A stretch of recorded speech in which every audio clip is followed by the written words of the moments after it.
হুজুর হাল্ক ছিল একজন কসাই। সে একাই গরু জবাই থেকে শুরু করে কাটা পর্যন্ত সব কাজ করত। তার কাজে আর কাউকে লাগতো না। একদিন তার দোকানে একটি বুড়ি মহিলা আসে। বুড়ি মহিলাটি মাংস নিতে চায়। বাবা, আমার কাছে টাকা নেই, তুমি কি আমাকে একটু মাংস দিতে পারবে? মানুষটাকে দেখে খুব অসহায় লাগছে। আমি যদি তাকে সাহায্য করতে পারি, আমি খুব খুশি হব। গরিবকে সাহায্য করলে আল্লাহ খুশি হবেন। ঠিক তখনই হাল্কের পেছন থেকে এক অদ্ভুত উপস্থিতি অনুভূত হয়। সেখানে একটি জিন এসে দাঁড়ায়। সেই জিনটি অনেকদিন ধরে এমন একজন মানুষ খুঁজছিল। আমি তোমার মতো একজন মানুষই খুঁজছিলাম, আজ পর্যন্ত এমন কাউকে পাইনি, তাই এই পুরস্কারটা আজ তোমার জন্য।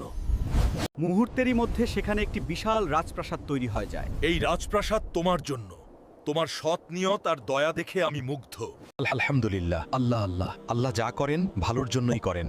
তাই আমরা সবসময় আল্লাহর প্রতি বিশ্বাস রাখব এবং আমরা তার ইবাদত পালন করব। আমরা হলাম হাল্ক পরিবার।